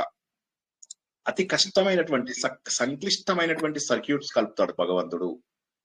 ఇప్పుడు మనం అందరము ఇలా ఆన్లైన్ లో ఇంతమంది కలవడానికి కారణం ఏంటి? సుమారుగా 90 మంది వస్తూ పోతూ ఉన్నారు. ఇవాళ 90 మంది ఆన్లైన్ లో కలవడానికి ఏదో ఒక కారణం ఉంటుంది. అది పూర్వజన్మ సుకృతం, పూర్వజన్మ దుష్కృతం. థ్యాంక్ యూ, చాలా బాగా చెప్పారు. శివరమ్మ ఇంకా కూడా ఏమున్నా మీరు సిగ్గుపడకుండా అడగండి, వాళ్ళ సిగ్గుపడగద్దు, అడగండి ప్లీజ్. ఇంకొక విషయం ఏమంటే ఇప్పుడు సారీ, ప్రశ్న ఉన్న వాళ్ళు అడగండి, ముందు ప్రశ్న ఉన్న వాళ్ళు అడగండి. నాకు ఒక డౌట్ ఏంటంటే, ఇప్పుడు అంబానీ సుకృతం చేసుకున్నాడు, అందుకని మనకి లేదు కాబట్టి ఇలా, ఇప్పుడు ఆయనకుండే దుష్కృతాలు ఆయనకి కూడా ఉంటాయి కదా? అంటే చిన్న చిన్న కష్టాలు వస్తాయి వాళ్ళకు కూడా. ఎందుకంటే మనం పుట్టినప్పుడే శని గ్రూప్ లో గాని, తర్వాత గురు గ్రూప్ లో గాని పుడతాము. సో ఈ గ్రూప్ లో ఉంటే ఆ గ్రూప్ వాళ్ళు సతాయిస్తారు, ఆ గ్రూప్ లో ఉన్నప్పుడు ఈ గ్రూప్ వాళ్ళు సతాయిస్తారు. వాళ్ళకు కూడా కష్టాలు వస్తాయి. కానీ ఆ కష్టాలు ఏంటంటే వాళ్ళకి ఏది, ఇప్పుడు ఆయన కొడుకు ఇది ఉన్నాడు, ఆ కొడుకులకి ఏదైనా ప్రాబ్లం వస్తుంది, ఇంట్లో భార్యతో ప్రాబ్లం వస్తుంది. పెద్ద కష్టమే కదా అది, డబ్బు కంటే కూడా పెద్ద కష్టమే కదా, పిల్లలు సరిగ్గా లేకపోవడము, లేకపోతే ఇంకా ఏదైనా ఇబ్బంది. నేను కాదని అనడం లేదు, నేను ఊరికే అది ఎగ్జాంపుల్ కోసం చెప్పాను. ఎందుకంటే ప్రపంచంలో మనం ఎక్కువ కష్టం ఏంటంటే డబ్బు లేకపోతే కష్టం అనుకుంటాం కదా. నిజంగా కూడా కరెక్టే, ఆర్థిక ఇబ్బంది అనేటటువంటిది పెద్ద కష్టమే. బట్ మీరు అన్నది అది కరెక్టే, అంతే, వారికి కూడా కష్టాలు ఉంటాయి, అది కరెక్ట్. జై శ్రీకృష్ణ సార్. ఎంత చెట్టుకి ఎంత గాలి అన్నట్టు ఎవరికి ఉండే కష్టాలు వాళ్ళకి ఉంటాయని అంటారు సార్ పెద్దలు. అవును, మీ ప్రశ్నలు అడగండి, ఎవరన్నా ప్రశ్నలు. ఓకే, తర్వాత అర్థం. అప్రమత్తః. ఇప్పుడు మనకు అప్రమత్తంగా ఉండడము అంటే చాలా అలర్ట్ గా ఉండాలి. అలర్ట్ గా ఎందుకు ఉండాలి? ఇవన్నీ చెయ్యాలి. ఎవరు పాపాలు చేస్తున్నారు, ఎవరి పాపానికి తగ్గ ఫలితం వాళ్ళకు వస్తుందా లేదా, ఎవరు ఎక్కడ ఉన్నారు, ఎవరు ఎక్కడ పుట్టాలి, ఎవరు ఎందులో ఏ ఇంట్లో పుట్టాలి, వాళ్ళు అన్ని పాపాలు అనుభవిస్తున్నారా లేదా, వీళ్ళని 120 years బతికించాలా లేదా, వీళ్ళని 70 ఏళ్ళకే లేపుకెళ్ళిపోవాలా, వీళ్ళని 50 ఏళ్ళకే తీసుకెళ్లిపోవాలా, వీళ్ళకి 40 ఏళ్ళకే ఇవ్వాలా, లేకపోతే ఎందుకు ఇట్లా లైఫ్ వీడిది ఎందుకు చేద్దాం, కొత్త జన్మలో మంచిగా ప్రారంభించుకుంటాడు. సడన్ గా కొంతమంది పుణ్యం చేసుకుంటే చూశాడు ఎవరా అని చెప్పి చూస్తే వాళ్ళందరూ ఒకప్పుడు చిత్రగుప్తుడి గ్రూపు, ఇప్పుడు అందరూ మోక్షం గ్రూప్ లోకి వచ్చారు. చిత్రగుప్తుడి గ్రూప్ లో ఉన్న జనాలు కొంతమంది మోక్షం గ్రూప్ లో వచ్చారు. ఎవరై ఉండొచ్చండి వాళ్ళు, తెలుసా మీకు ఎవరైనా? చిత్రగుప్తుడి గ్రూప్ లో ఉన్న కొంతమంది మోక్షం గ్రూప్ లోకి వచ్చారనా? గ్రూప్ లో ఉన్నాం సార్, మోక్షం గ్రూప్ లో ఉన్నాం. సో అట్లాగా, సో ఇవన్నీ కూడా డిసైడ్ చేసేది దేవుడే. ఎవరిని చిత్రగుప్తుడి గ్రూప్ లోంచి మోక్షం గ్రూప్ లోకి మూవ్ చేయాలి, ఎవరి పాపాలకి ఎట్లాంటి ఫలితాలు ఇవ్వాలి, ఇది మాటలు కాదు. భగవంతుడి బాధ్యత అనేది ఏదైతే ఉందో అలా అలర్ట్ గా ఉండి వారి అర్హతలను బట్టి ఎవరి కర్మలను వారికి అందించేటటువంటి భగవంతుడు ఎవరైతే ఉన్నాడో ఆయన అప్రమత్తుడు అని చెప్పేసి లెక్క. ఓకే, తర్వాత ప్రతిష్ఠిత అంటే ఏంటంటే తన యొక్క మహిమ వల్ల తను గుర్తింపబడేటటువంటి వాడు. ప్రతిష్ఠింపబడినటువంటి వాడు, తిష్ట అయినటువంటి వాడు, తన మహిమల వల్ల నిలిచిపోయేవాడు, తన మహిమల వల్ల గుర్తింపబడేవాడు. ఆయన మహిమలు ఏమిటి? ఐదర్ మనకేమో శ్రీకృష్ణ లీలలు వీటిల్లో మనము శ్రీకృష్ణుని ప్రతిష్ఠిస్తాము. ప్రేమ రూపము అనగా శ్రీకృష్ణుడు, ధర్మ రూపము అనగా రాముడు, జ్ఞాన రూపుడు అనగా కృష్ణుడు. ఇలా మనం ఏవైతే ప్రతిష్ఠిస్తామో ఆయనని, అంటే తన యొక్క మహిమ యందు. అలాగే మళ్ళీ ఏమంటారు, ఒక చిన్నప్పుడు బాగా అల్లరి చేసే ఒక రూపం తీసుకోండి, అందులోపల మళ్ళీ ప్రతిష్ఠించాలంటే శ్రీకృష్ణుడు. అంటే ఏ విధంగానైతే తన మహిమ లోపల, తన లీల లోపల ప్రతిష్ఠింపబడి ఉన్నాడో, దాని ద్వారా గుర్తింపబడుతున్నాడో ఆయనని ప్రతిష్ఠిత అంటారు. ప్రతిష్ఠింపబడినవాడు. ప్రతిష్ఠింపబడినవాడు అంటే ఏంటి? ఆ పని చేయగానే ఆయన జ్ఞాపకం వస్తాడు అన్నమాట. మనకు ఆ పని చేయగానే ఆయన జ్ఞాపకం వస్తాడు. ఇది దేవుడి యొక్క మహిమ అని ప్రతిష్ఠిత అని చెప్పేసి చెప్తారు. ఇంకొక శ్లోకం చెప్పుకుందామా? 10 అయిపోయింది. పాతది చాలా అయిపోయింది. పాత శ్లోకమే, కొత్త శ్లోకం చెప్పాల్సింది కానీ నేను సరే పాత శ్లోకాలు వచ్చినాయి కాబట్టి పాత శ్లోకాలు చెప్తా. పాత శ్లోకం ఒక్కసారి ఎవరైనా చదువుతారో, నాకు మర్చిపోయా. చెప్పండి శ్లోకం.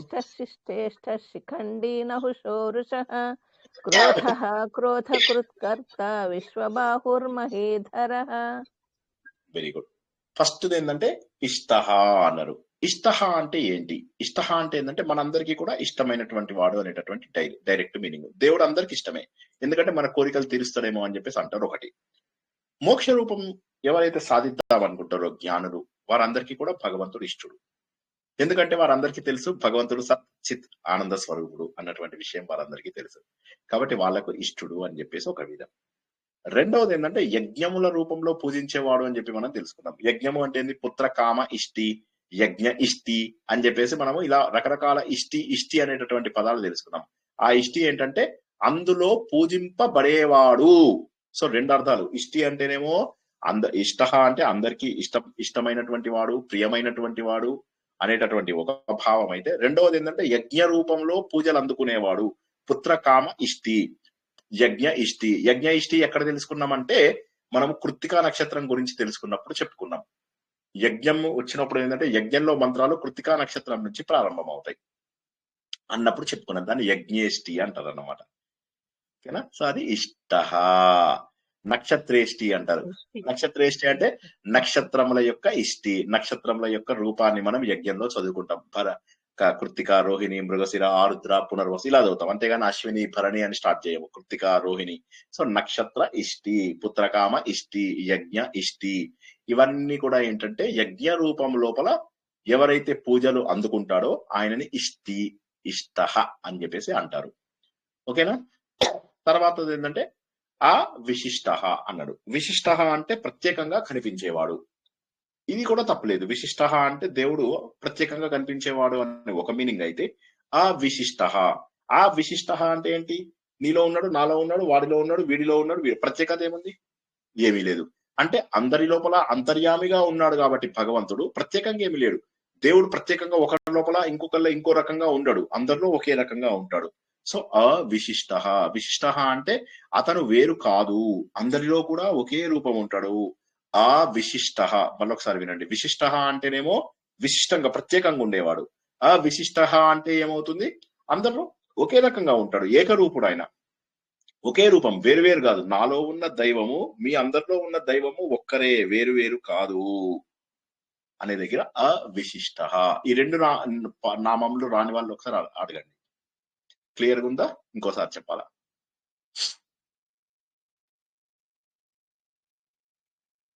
ఓకే, ఒక్కసారి తర్వాత నామం చెప్తారా ఎవరైనా? ఒక్కసారి. శిష్టో విశిష్ట,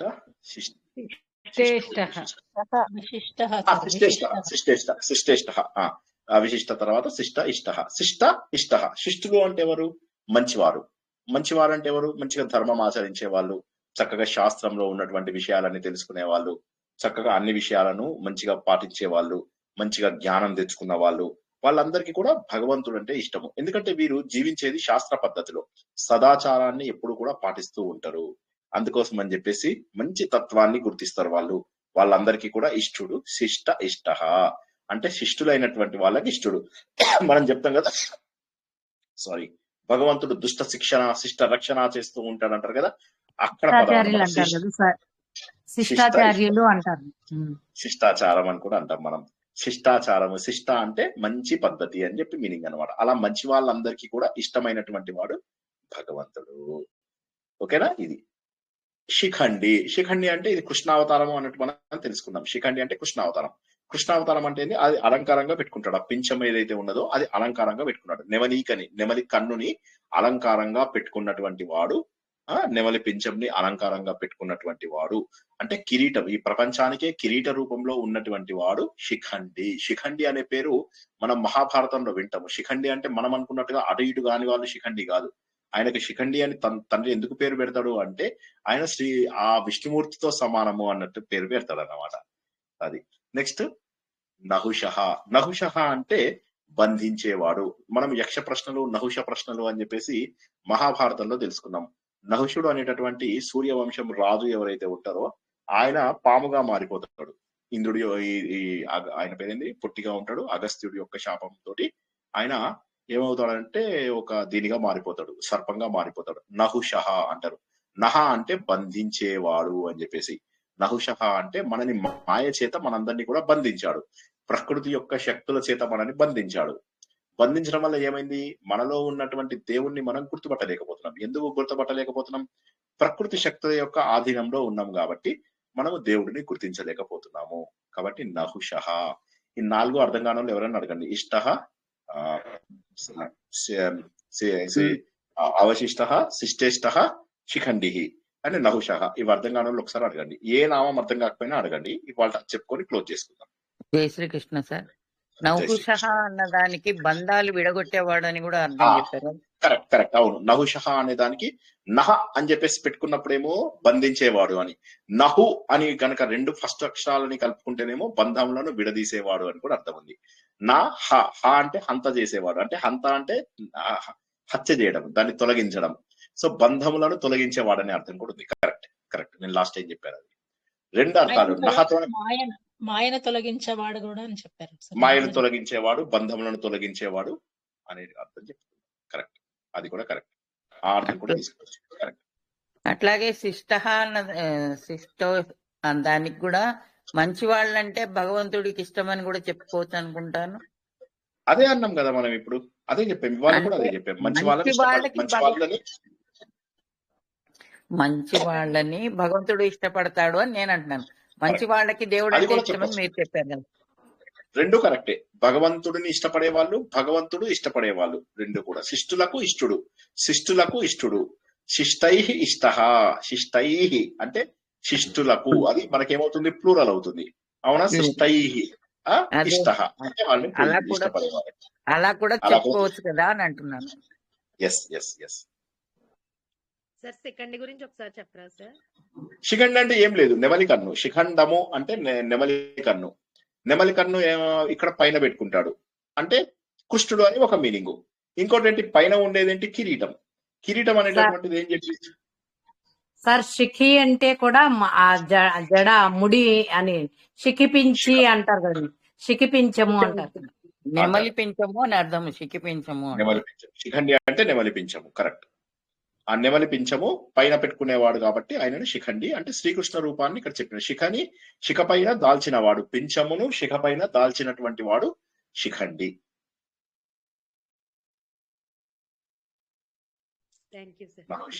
ఓకే. ఇక వృషః, క్రోధః, క్రోధకృత్తు, కర్త, విశ్వబాహు ఇంతవరకు ఉన్నవి. వచ్చే వారం తెలుసుకుందాం. 10:15 కూడా అయిపోతుంది కదా. సో ఆత్మసుఖము వీడి నీ ఆట కొరకు పాత్ర పోషణ చేసిది సూత్రధారి, విశ్రమించద నీ పాదం ఆశ్రయించి పరమ కరుణాంతరంగా శ్రీ పాండురంగ. జై శ్రీకృష్ణ. అందరూ కూడా చక్కగా ఏంటంటే ఇవి మళ్ళా పెట్టుకొని వినండి. ఎంత వింటే అంత బాగా మనకు గుర్తుంటాయి. ఎన్నిసార్లు వింటే అన్ని సార్లు రివిజన్ అవుతూ ఉంటాయి. చక్కగా చెప్పుకున్నాం. మనం వెళ్ళడం కూడా ఇలా రివర్సే వెళ్తాం. మొదటి నుంచి తెలుసుకోకుండా ఇట్లా రివర్స్ వెళ్తూ ఉంటే ఏమవుతుందంటే, రివర్స్ గా చెప్పినవి మనకి ఈ మధ్య తెలుసుకున్నవి కాబట్టి తొందరగా రిఫ్రెష్ అవ్వడానికి అవకాశం ఉందని అలా చేస్తున్నాను అన్నమాట. సో వచ్చే వారం కూడా మనం రివిజన్ పెట్టుకుందాము. తర్వాత ఇక మీలో కూడా ఎవరైనా ప్రత్యేక క్లాసులు తీసుకుందాము అనుకుంటే, మీరు 10 మంది దాకా టీచర్స్ ఉన్నారు. అందరూ కూడా మీరు ఏం చేస్తారంటే, సండే మధ్యాహ్నం నేను ఎలాగో క్లాస్ తీసుకోను కాబట్టి సండే మధ్యాహ్నం క్లాసులు పెట్టుకొని చక్కగా మీరు పెట్టుకోండి. నేను రేపు ఎవరెవరు టీమ్స్ లో ఉంటే బాగుంటుందో చెప్తాను. వాళ్ళందరూ కూడా చక్కగా టీమ్స్ లాగా ఫాలో అయ్యి మంచిగా ప్రాక్టీస్ చేసుకుంటే మరింత బాగుంటుంది. క్లాసులు ఇవి వీలైనంత వరకు బ్యాక్ వెళ్ళిపోయి మొత్తం అన్ని క్లాసులు వినండి, చక్కగా చాలా బాగుంటుంది. ఇక మరొకసారి రివిజన్ చెప్పేది ఏంటంటే రేపు 2 ప్రవచనాలు ఉన్నాయి మనకు మధ్యాహ్నం 3 గంటలకు అత్యద్భుతమైనటువంటి అంటే డిఫరెంట్ యాంగిల్ లోపల చెప్తాను తిరుప్పావై. ఇప్పటి వరకు మీరు విన్నట్టుగా ఆమె అందరి ఇళ్ళకి వెళ్ళి నిద్ర లేపింది, భగవంతుల్లో కలిసిపోయింది అనేటటువంటి డైరెక్ట్ అర్థంతో పాటుగా అసలు ఏం జరుగుతుంది అక్కడ, భక్తి మార్గానికి జ్ఞాన మార్గానికి ఉన్నటువంటి తేడా ఏమిటి, భక్తి మార్గం బదులు వారు జ్ఞాన మార్గం బదులు భక్తి మార్గంలో వెళ్ళడం వల్ల లాభం ఏమిటి, ఇలా వెళ్తూ ఉండడం వల్ల ఎక్కడ అవి రెండు కూడా కలిసిపోయేటటువంటి అవకాశం ఉంది, ప్రతి చోట కూడా వారు ఏమి సాధించారు, దీనికి వేదంలో మనకు ప్రమాణం ఉందా లేదా. ఎందుకంటే తమిళ్ వాళ్ళు వేదంలోకి ఎక్కువ ప్రాధాన్యత ఇవ్వరు, వాళ్ళు ద్రవిడ సంస్కృతికి ఎక్కువ ప్రాధాన్యత ఇస్తారు, వారు ద్రవిడ ప్రబంధాలకు ఎక్కువ ప్రాధాన్యత ఇస్తారు. సో ఇవన్నీ కూడా మనము చాలా మంచి విషయాలు తెలుసుకుంటాము. దయచేసి అందరూ పెన్ను పేపర్ పెట్టుకొని రావాలి, ఎందుకంటే ఒక 15 నిమిషాల పాటు కొద్దిగా నాలెడ్జ్ ఇచ్చేటటువంటి అవకాశం ఉంది. కొద్దిగా 10-15 నిమిషాలు రేపు కష్టమవుతుంది ప్రవచనము, కాబట్టి అందరూ టైంకి జాయిన్ అయ్యి ఆ ఫస్ట్ 15 నిమిషాల పాటు నేను చెప్పేటటువంటి పాయింట్లను పెన్ను పేపర్ పెట్టి రాసుకోవాలి. పెన్ను పేపర్ అంటే తెలియదు సార్ మేము 4th క్లాస్ లో వదిలేసాము అంటే బయట స్టేషనరీ షాప్స్ అని దొరుకుతాయి, అక్కడికి వెళ్ళి వానికి పెన్ అంటే ఏంటండి అని అడగండి, వాడు ఇస్తాడు. పేపర్ అంటే ఏంటి అని అడగండి, వాడు ఇస్తాడు. ఆ పెన్ను పేపర్ కొనుక్కొని తెచ్చుకుంటే చక్కగా మనము రేపు 15 నిమిషాల పాటు మొదటి 15 నిమిషాల పాటు చక్కటి కొత్త విషయాలను కొన్నిటిని నేర్చుకుంటాము. ఆ తర్వాత మనం తిరుప్పావైలోకి మంచిగా ప్రవేశిస్తాం. అందరూ కూడా ఆలోచన ద్వారా అభ్యాసము ద్వారా విష్ణు సహస్రనామములను అర్థం చేసుకుంటారని, వీటిని పారాయణము చేయొచ్చు, తర్వాత అర్థము తెలుసుకోవచ్చు, అవసరమైన వాటిని ఎక్కడెక్కడ వీలైతే అక్కడక్కడ ఆచరించవచ్చు. కాబట్టి అన్నింటికీ కూడా ఉపయోగపడేటటువంటి విష్ణు సహస్రనామములు శబ్ద రూపంలో కూడా మనకు శక్తినిస్తాయి. కాబట్టి మనకు శక్తినిచ్చి మనను మార్చేటటువంటి విష్ణు సహస్రనామాన్ని మరింత శ్రద్ధగా అందరూ చదువుకుంటారని, పునశ్చరణ చేసుకుంటారని ఆశిస్తూ ఈరోజు ప్రవచనాన్ని ఇక్కడికి ముగించుకుంటున్నాం. పునర్దర్శనం రేపు మధ్యాహ్నం 3 గంటలకు తిరుప్పావై ప్రవచనంలో. నిద్రపోతాము అనుకున్న వాళ్ళు కూడా నిద్ర ఆపుకొని ఆ సమయంలో జాయిన్ అవుతారని ఆశిస్తూ లింక్ మరొకసారి చూసుకోండి. అందరికీ కూడా అప్పటి వరకు శుభం భూయాత్, శుభరాత్రి, జై శ్రీకృష్ణ. కైవల్యాకృతి గ్రూప్ లింక్ పంపిస్తాను. జై శ్రీకృష్ణ. జై శ్రీకృష్ణ సార్.